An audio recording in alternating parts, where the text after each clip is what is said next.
Before I dig in on the sermon, I'd like to say a couple of things real quickly. One is how much I appreciate all of you. Been to a lot of Unitarian services here and there, and they're often the ones that I don't like are often ones that where intellectualism squeezes out spiritualism, and people perform intellectual um, intellectual exercises to kind of show off their brain muscle, or so it seems. I'm not being fair. I don't know these people, but that's how it feels to me. Now, don't get me wrong. This is not a left-handed compliment. I'm not saying, we're dumb, but we're nice. We're not dumb. Whether we're a bunch of pretty smart people, I think. But I think we bring something common to our meetings that often are missing in UU services. Um, Second thing I want to tell you before I start on the sermon is that I want to know how much I appreciate being able, you're allowing me, whether you're aware of it or not, to do this. And I want you to know that I recognize that the main reason I do this a lot, speak to you all a lot, is that I talk good.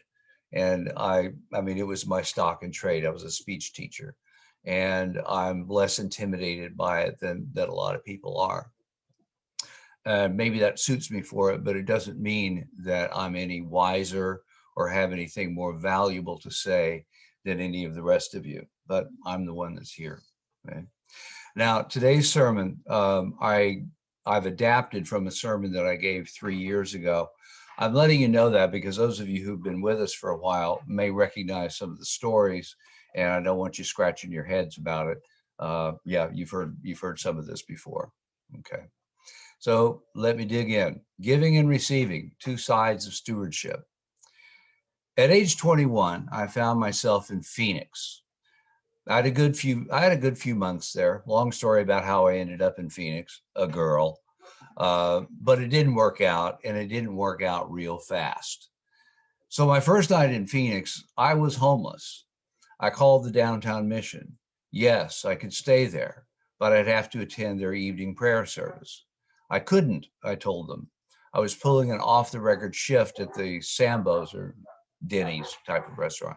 Sambo's, where I'd parked behind a bottomless cup of coffee that afternoon. No problem, they said. Around 11, I rapped on the side door of the mission. Kind man let me in, told me the rules, and gave me a bunk. No questions, no judgment. Up at 6 the next morning, I had a breakfast of a donut and watery coffee and some conversation with the man who'd let me in the night before, and I was on my way. I was on my way to work another off-the-record shift at Sambo's.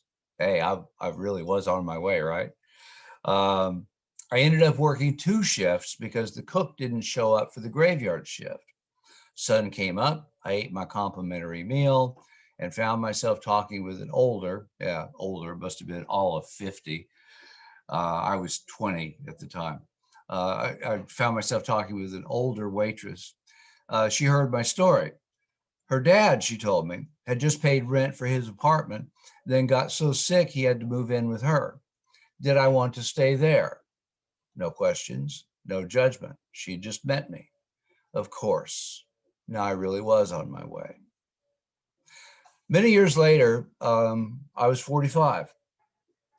Got into what was, in the final analysis, political trouble at my school.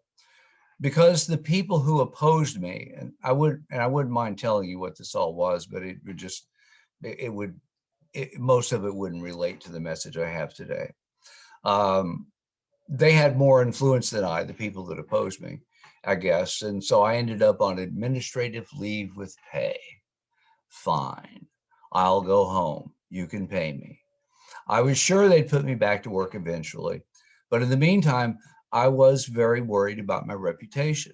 Now, while I was on leave, I couldn't talk with anyone about why I was on leave. So I knew rumors would fly. I'd seen that happen before. And they did. I found out later. No, I did not kidnap a student. No, I was not in an improper relationship with a student. And no, I didn't slug a particular teacher in the hallway, though I had wanted to. I remember running into one teacher while I was on leave, my son's tennis coach, who knew about my leave, but of course didn't know why. I told him how embarrassed I was. I assured him that if I could tell people why I was on leave, everyone would agree that it was nothing, but I couldn't tell. So I knew people speculated, and that embarrassed me. And he said, "Don't worry, Doug. Anyone who knows you did nothing wrong. No questions, no judgment." He and I, we weren't close. We just see each other at the tennis center. So I don't know if I ever have a chance to tell him what had happened once everything was resolved. But the kindness he gave me that day has stayed with me. I have in my life received many kindnesses, which to the givers of those kindnesses at the time of the giving must have seemed small. The givers of those kindnesses had no idea the impact they'd have on me. And I'm pretty sure none of the three I've told you about remembers the giving or even remembered it a week after the giving. But I am forever grateful. My life could have turned out one way, possibly a bad way, but it turned in a way that brought me here because of those kindnesses. And what did the givers of those small kindnesses get? Nada. Not directly. Being kind is not transactional like a purchase.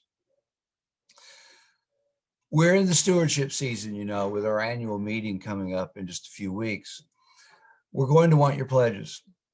And I was asked to speak on stewardship generally and pledging specifically, both of which I'll do, even though I'm pretty sure I have not much to add to what you'd expect of a sermon on stewardship generally and pledging specifically. Before I do, though, I'd like to tack back in the direction that I was going toward the idea of receiving. We don't talk about receiving much, and that's too bad because we've all received a lot. Often, we're not aware of our receiving, and when we are, we don't know how to act. Grateful? Of course, but we are often clumsy about that, feeling sometimes that expressions of gratitude are expressions of obligations. Thanks. Oh, thank you. No, really, thank you. You won't be sorry. I'll make you proud. Obligation. Obligation bears fruit, of course. I've been obligated to be as good a parent to my children as I can be. Not because they are extraordinary, well, although they are, but because of the promise I made implicitly when I sired them. And for the kindnesses I've given them, they do not obligate my children to me. I think this is an important point. Though all of you who've parented and are parenting would probably agree that our children are not obligated to us, a corollary of obligation upon receiving gifts is that we somehow must earn what we've received. To that, you might say, Ike, shouldn't our gratefulness for gifts we receive move us to something? To that question, I'd ask, okay, what should it move us to? What behavior should our gratefulness move us to? I'm not suggesting that we not strive to be better humans, to not strive to give what we can when something is needed, but that those acts can be separated from the act of receiving. When I receive from you, maybe it's next month's car payment. Anyone? Maybe it's next month's car payment, which is something I need. Or maybe it's a tie that I'll never wear. I accept that you're giving me something is a sharing of yourself. And that part of yourself is something I value. In accepting your gift, I recognize that value. You see me accept the gift. I am gracious, I am grateful, and you can see that I am. But I am not gracious and grateful because I owe you. I just am gracious and grateful. And yet it seems that we wait, I might be overgeneralizing. And yet it seems that and I think that I'm not alone in this, have trouble receiving. I don't want to go too deeply into favor debt, is what we think. Favor debt. That's actually a term that I use. I'm in favor debt when you've done more for me than I've done for you.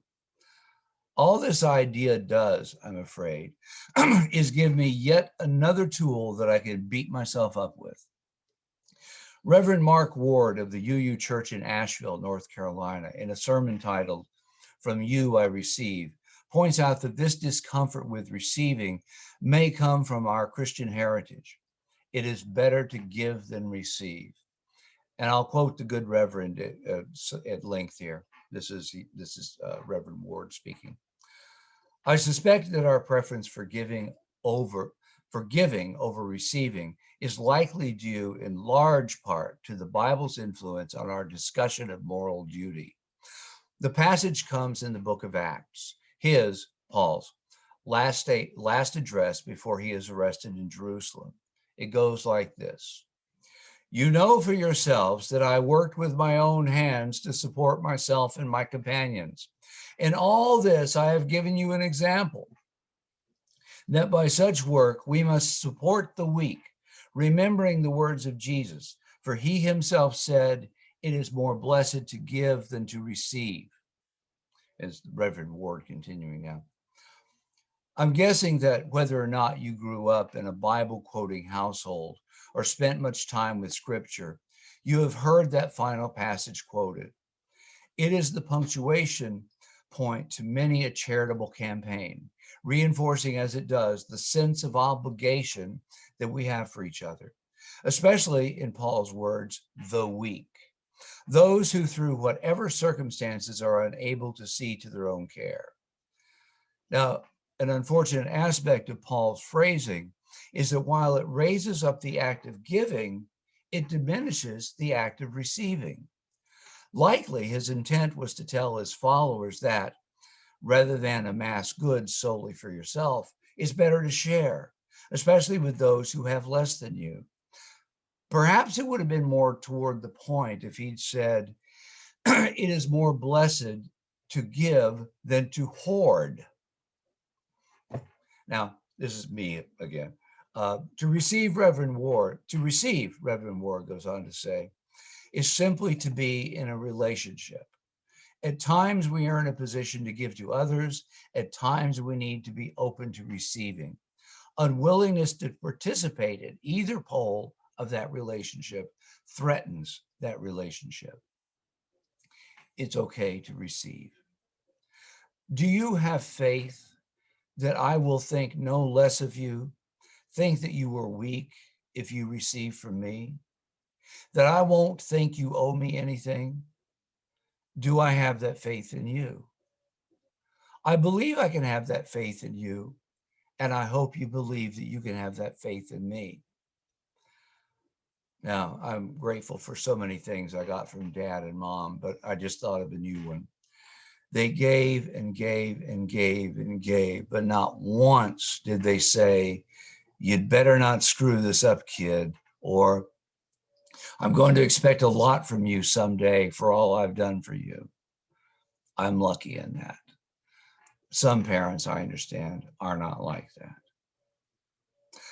This giving and receiving relationship, excuse me, is a difficult relationship to negotiate. We might never be more vulnerable than when we receive. And it's not so easy for the one who is giving, on purpose or not, to hurt the one who is receiving. Mariah Converse, writing in UU World a few years ago, told the story of a friend of hers whose UU church, yes, a UU church, hurt her deeply during stewardship season. And I'll let Ms. Converse tell her story.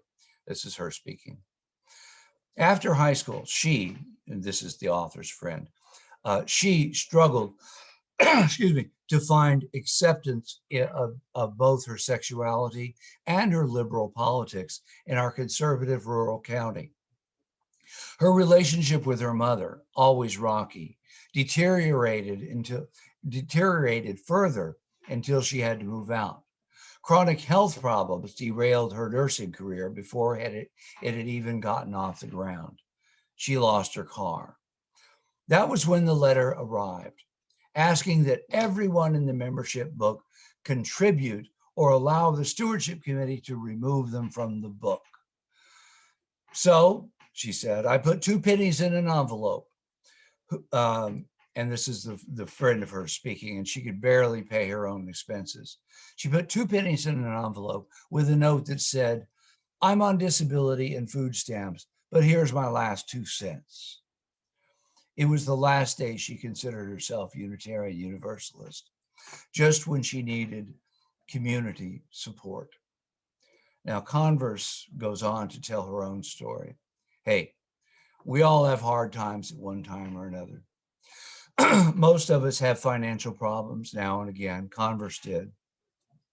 She was in Manhattan going to All Souls Unitarian Universalist, located, she says, in one of the 10 richest zip codes in the country. And she had no job, and she depended on her parents for rent. She speaks now. It seemed obvious that I couldn't contribute sufficiently, and maybe didn't belong there at all. Then I became the membership coordinator. I remember the 4th or 5th time someone said, I don't have enough money to be a member of All Souls. I looked at my friend and said, you sing in the choir every Sunday, volunteer at almost every fundraiser and big event, and led 2 young adult programs this year. You're already a member. You just haven't signed the book yet. Ms. Converse is now the membership coordinator at Manhattan's All Souls Unitarian Universalist. She tells the newcomers that one of the oldest traditions of communities of faith, predating Christianity, is to be a community that lifts up and supports those in need. She goes on, those who are able to give more money and those who are able give more money. And others of us contribute in other ways. We ask that you think deeply about what this community means to you and give what you can according to your gratitude. Give what you can according to your gratitude. So that's where we are. I know that stewardship, in the most general sense, could be volunteering money, time, and talents in your broader community. Yes, of course. And I'd like to suggest, humbly, that the Unitarian Universalist Fellowship of Hidalgo County deserves some of your money, time, and talents. When pitching for charity, one should make sure that it's clear that what the charity does. We're not exactly a charity, but are similar that this applies to us.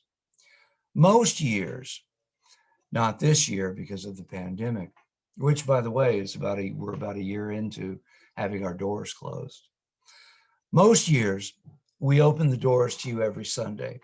Every Sunday, we try to provide, through fellowship, food for your soul, spirit, emotions, intellect, any of those, all of those. Many of you are spiritual outcasts.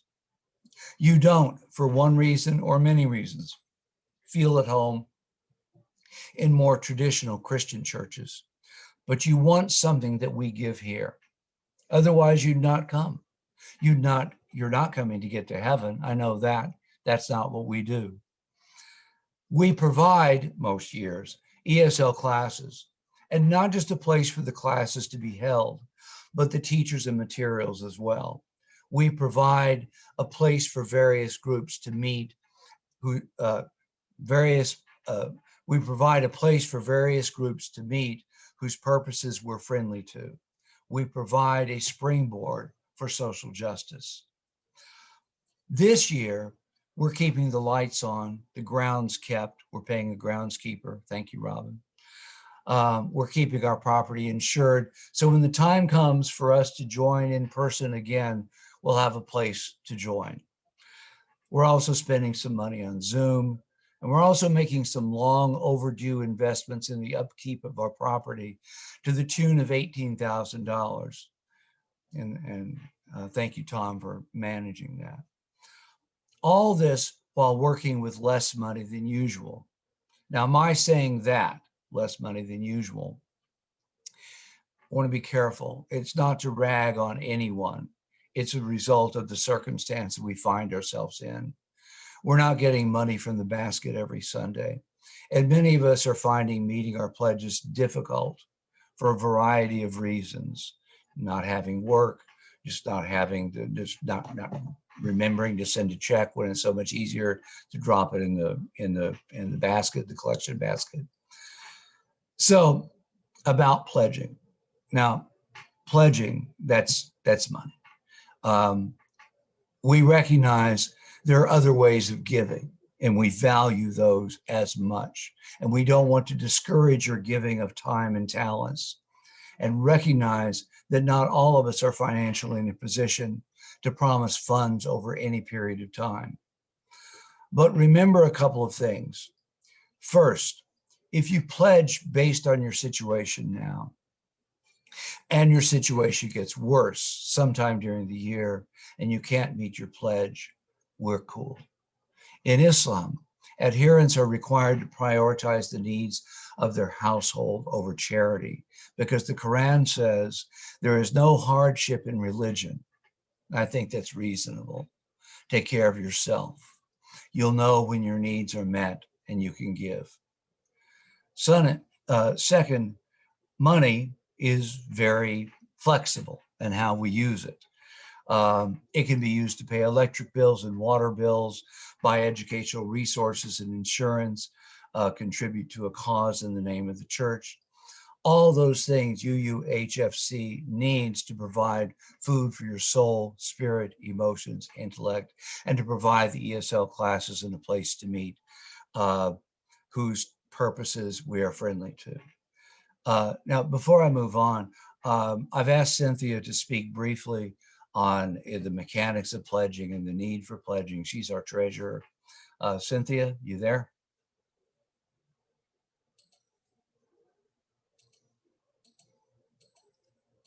Cynthia? Oh, they checked out. Well, that's okay. We'll get with you on the mechanics of that, okay?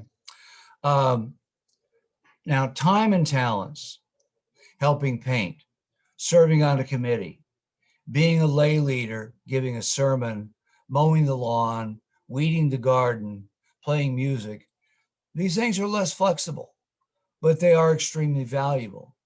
Give of these as well as you can.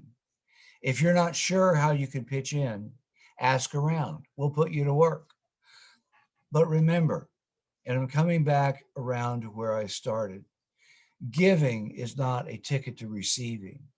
Receiving, at least from us, from me, does not require your giving. You will give, I believe, we believe, when you can and when your gratefulness demands it of you. Amen and amen.